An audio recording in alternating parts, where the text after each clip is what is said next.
मुझे देखने और सुनने वालों को अस्सलाम वालेकुम। डकी भाई डकी भाई डकी भाई, यार इसके अलावा पाकिस्तान में क्या कोई टॉपिक नहीं रहा? क्या पाकिस्तान में सैलाब ख़त्म हो गया है? कराची की सड़कें ठीक हो गई हैं और सैलाब से मरने वालों को सब इमदादी सामान पहुंच चुका है? ये हैं पाकिस्तान के मेजर मसले जिन पर डिस्कशन ज़रूरी थी। लेकिन हम देखते हैं जो भी सोशल मीडिया पेज खोल लें, न्यूज़ मीडिया खोल लें, कोई प्रिंट मीडिया खोल लें, वहाँ पे एक ख़बर ज़रूर आती है जी, डक्की भाई गिरफ़्तार। भाई डक्की भाई कोई पॉलिटिशियन है? डक्की भाई कोई बहुत बड़ा बंदा था? क्या है डक्की भाई? डक्की भाई को हम सिर्फ इसलिए जानते हैं क्योंकि उसकी व्यूअरशिप बहुत है। हम खुद उसको ऐड देते हैं, हम उसको खुद प्रमोशंस पे बुलाते हैं। हमारे चैनल्स पे आ जाएं तो हमारी चैनल्स की क्या कहते हैं वो, जो आप अपने लफ्ज़ों में कहते हैं जी, उसकी टीआरपी बहुत ऊपर चली गई। तो आप लोग ही हैं जो डक्की भाई जैसे लोगों को प्रमोट करते हैं। आज वो गिरफ़्तार है तो आप उसकी न्यूज़ दे रहे हैं। अब क्यों वो गिरफ़्तार है, उस पर क्या होगा? हम हर रोज़ ये बात सुनते हैं। इवन के जो रात को न्यूज़ व्लॉग करते हैं, इतने सीनियर एंकर्स हैं, वो भी डक्की भाई को डिस्कस करते हैं। क्यों भाई, और कोई काम नहीं रह गया? अब अगर हमने भी डक्की भाई को छेड़ ही लिया है तो यार सुनते चलो डक्की भाई का इशू क्या है। जहाँ तक मुझे समझ आई है डक्की भाई पे, जहाँ तक मैं समझ पाया हूँ, डक्की भाई का इशू ये है कि उसने कोई जुए वाली एप्लीकेशंस को प्रमोट किया है किसी चैनल पे या कहीं अपने प्लेटफॉर्म पे, कुछ इस तरह से कुछ भी किया है। आप देखते हैं बहुत सारी आई बैट्स या इस तरह की बहुत सारे ऐड्स चलते हैं, तो वो वहाँ वो डक्की भाई ने प्रमोट किए। अब मैं एक इंटरव्यू सुन रहा था मंसूर अली ख़ान साहब के साथ, NCCIA के डायरेक्टर हैं उनका, और वो भी यही बात फरमा रहे थे जो मैं आपको बता रहा हूँ कि ये बहुत सारे जुए की एप्लीकेशंस को प्रमोट करता है, पाकिस्तान का निज़ाम ख़राब हो रहा है और वगैरह वगैरह। तो यार मैंने लास्ट टाइम एक T20 सीरीज़ देख रहा था, और जो आपको साइड पे बाउंड्रीज़ नज़र आती हैं जहाँ पे एडवर्टाइजमेंट होती है, वहाँ पे आपको XBet, i.bet और इस तरह के बहुत सारे कंपनीज जो हैं उनके आपको साइन बोर्ड्स मिलते हैं।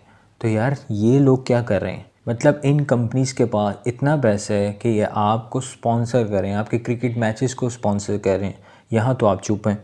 अगर आप सबको याद हो कि तो पिछले कई सालों से वक़ार ज़का साहब फरमा फरमा के बेचारा अपना टॉन्सिल्स के 5-6 दफ़ा ऑपरेशन करवा चुका होगा, इतना चीखा होगा कि क्रिप्टो करेंसी करने दें, क्रिप्टो करेंसी करने दें, और हम कहते रहे नहीं भाई क्रिप्टो करेंसी तो ये है और वो है और बैन है, ये है।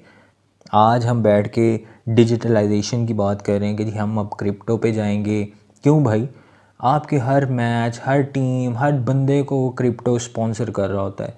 आपको अगर नहीं भी शौक़, आपको स्पोर्ट्स से कोई लगाव नहीं है, तो आप फुटबॉल मैचेस देख लीजिए, आप क्रिकेट के मैचेस देख लीजिए, आपको बाउंड्रीज़ पे, आपको पिचेस पे आपको उनकी एडवर्टाइजमेंट नज़र आती है। तो भाई वो लोग पे कर रहे हैं और उनको आप बैन नहीं कर रहे। आज आज नहीं तो कल, कल नहीं तो परसों आप फिर इस चीज़ को इंडोर्स करेंगे कि हाँ भाई ठीक है, इसको इस शक्ल में होना चाहिए, इसको इस शक्ल में होना चाहिए। पाकिस्तान में ऐसी हज़ारों गेम्स हैं, आप किसी से भी पूछ लीजिए, किसी गरीब बंदे से पूछें तो उसके मोबाइल में आपको कोई ना कोई ऐसी गेम ज़रूर मिल जाएगी जहाँ पे ये काम हो रहा है और वो ये काम कर रहा है। ये व्लॉग डक्की भाई को डिफेंड करने का नहीं है, ये व्लॉग है निज़ाम के मुतालिक। माज़रत के साथ ये मत समझ लीजिएगा कि मैं डक्की भाई को डिफेंड कर रहा हूँ। मैं सिर्फ इस निज़ाम को थोड़ा सा झंझोड़ रहा हूँ। जो असल मसला होगा पता नहीं क्या होगा, डक्की भाई ने क्या किया होगा, क्या गड़बड़ की होगी जो उसको गिरफ़्तार किया गया। लेकिन मुझे नहीं लगता कि सिर्फ ये एक मसला है कि उसने एक फ़लाँ एप्लीकेशन को प्रमोट किया तो उसको उठा लिया गया। जो लोग यूट्यूब, टिकटॉक, फेसबुक, इन मीडिया को इस्तेमाल करते हैं उनको बहुत अच्छे से पता है कि आप की वीडियो में अगर थोड़ी सी भी पॉलिसी की वायलेशन हो तो ये आपका चैनल ही बैन कर देते हैं। ये नहीं देखते कि आप डक्की भाई हैं और आपके सब्सक्राइबर्स कितने हैं और आपकी व्यूअरशिप कितनी है। अगर इनको एक भी कंप्लेन ऐसी आती है तो ये आपके चैनल को बैन कर देते हैं। और डक्की भाई के, मिस्टर पतलू के, रजब भट्ट के, इनके बहुत सारों के चैनल शायद बैन हुए हों, शायद दोबारा से रीओपन हो गए हों, मुझे नहीं मालूम। लेकिन ये सिस्टम है और इस सिस्टम का हम हिस्सा हैं। अब आ जाते हैं डक्की भाई पे।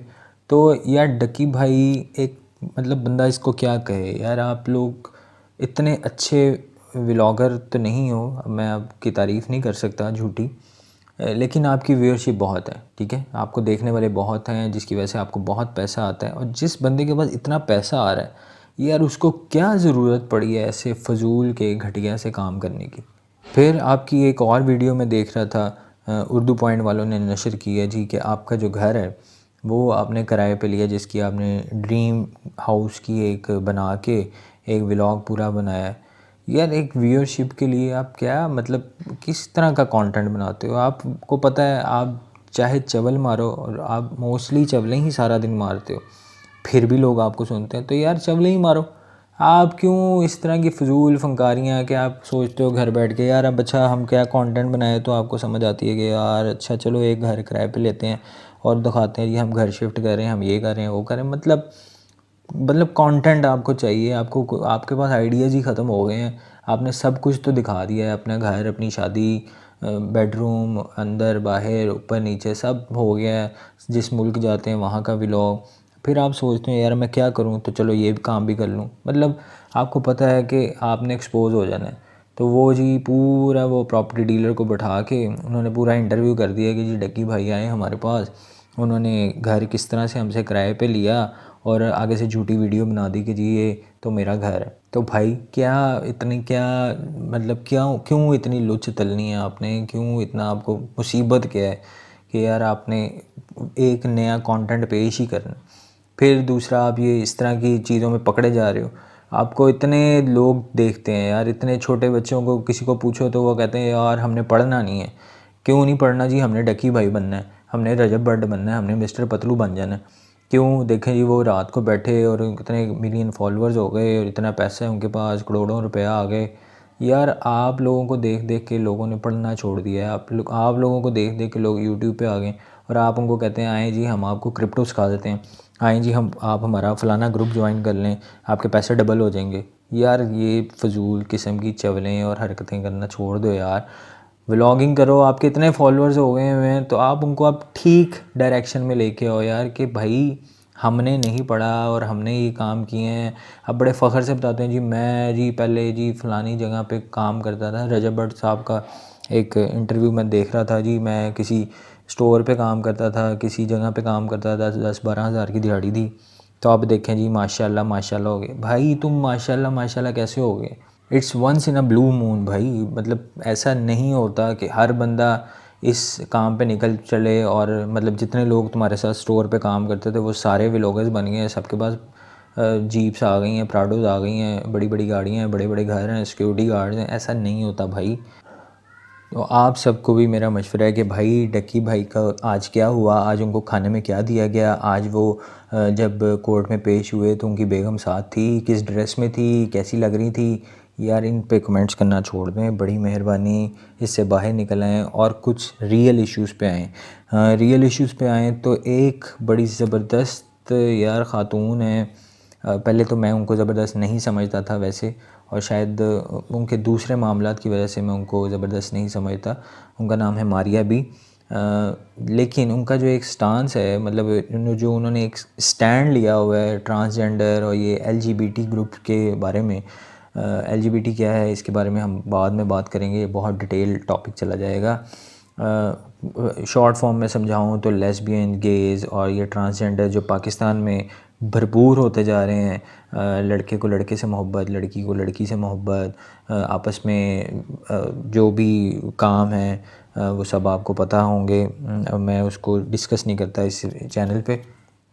लेकिन उन्होंने एक वीडियो शेयर की है कि पाकिस्तान में, बल्कि लाहौर में एक पार्टी हो रही है ट्रांसजेंडर्स की पार्टी, और वहाँ पे वही नमूदो नुमाइश की जा रही है जैसे कि किसी अंग्रेज़ी फ़िल्म में आपने देखा हो। कि अब भाई जब ये काम हो रहा है तो क्या उस इलाके के एसएचओ को, उस इलाके के थाने को, किसी को कोई ख़बर नहीं है कि भाई ये पार्टियां कहाँ हो रही हैं, कौन करवा रहा है, कौन ऑर्गेनाइज़र है?